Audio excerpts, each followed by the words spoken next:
সংগ্রামী যৌথ মঞ্চের ছবি আপনারা দেখতে পাচ্ছেন, যেখানে সংগ্রামী যৌথ মঞ্চের আহ্বায়ক ভাস্কর ঘোষ রয়েছেন। একেবারে তাদের মধ্যে খুশির জোয়ার।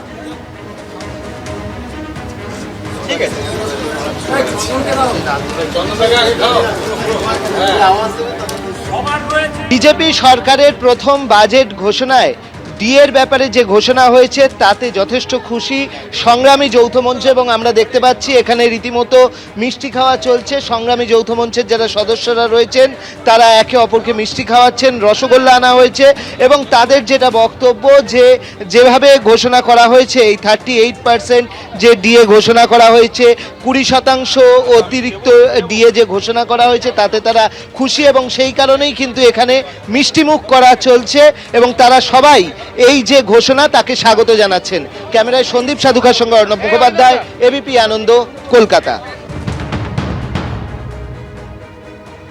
প্রতিশ্রুতি দেওয়া এবং সেই প্রতিশ্রুতিকে বাস্তবায়িত করার দিকে একটা পদক্ষেপ বলতে পারি। আমরা খুশি যে বিরোধী দলনেতা থাকার সময় ভোটের পূর্বে তারা সংকল্পপত্রে যে যে কথাগুলো বলেছিলেন সেগুলোকে বাস্তবায়িত করার দিকে যাচ্ছেন।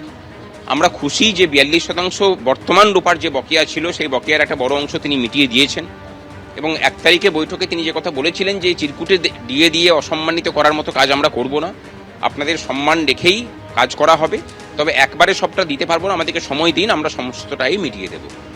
তাদের সেই প্রতিশ্রুতি পালনের পথে একটা বড় পদক্ষেপ তারা গ্রহণ করেছেন।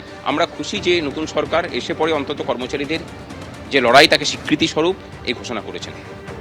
সরকারি কর্মচারীরা বলছেন যে প্রতিশ্রুতি দিয়েছিল সরকার, সেই প্রতিশ্রুতি পালনের পথে একটা বড় পদক্ষেপ হচ্ছে এই 20% অতিরিক্ত ডিএ দেওয়ার ঘোষণা। আজকে যে ঘোষণা রাজ্যের অর্থমন্ত্রী করেছেন তা নিয়ে রাজ্যের মুখ্যমন্ত্রী কি বলছেন দেখুন। সরকারি কর্মচারীদের ইতিমধ্যে বকেয়া এরিয়া আগের সরকার কিছু দিয়ে গিয়েছিল, আমরা আসার পরে কিছু দিয়েছি। 16 থেকে 19 কার্যত প্রায় ক্লিয়ার হয়ে গেছে। এবারে ওদের বাকি 8 থেকে 15 আছে, সেটাও ফান্ড অ্যাভেলেবিলিটির উপরে আমরা দিয়ে দেব, কর্মচারীরা অ্যাসিওর থাকতে পারে। কারণ আপনাদের আন্দোলনের আমিও একটা পার্ট ছিলাম। আপনাদের কেন্দ্রের সঙ্গে রাজ্যের তফাৎ ছিল 42%, আমরা 20% ডিক্লেয়ার করে দিলাম, অক্টোবরে পেয়ে যাবেন, অক্টোবর থেকেই পেয়ে যাবেন।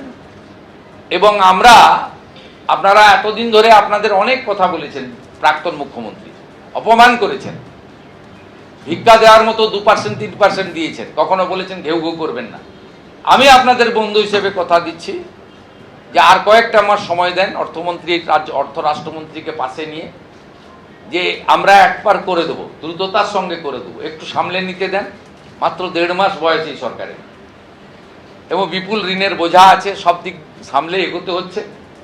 আপাতত 20% আপনাদের দিলাম, পুজোর মাসেই অ্যাকাউন্টে পেয়ে যাবেন। আমরা পুজোর মাসেই আপনাদের অ্যাডভান্স অ্যাকাউন্টে ঢুকিয়ে দেবো, অক্টোবর মাসে।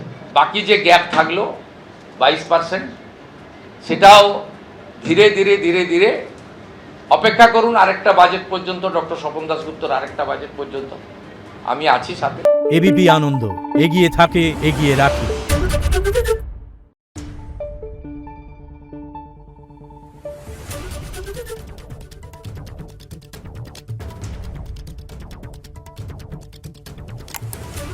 Thank you.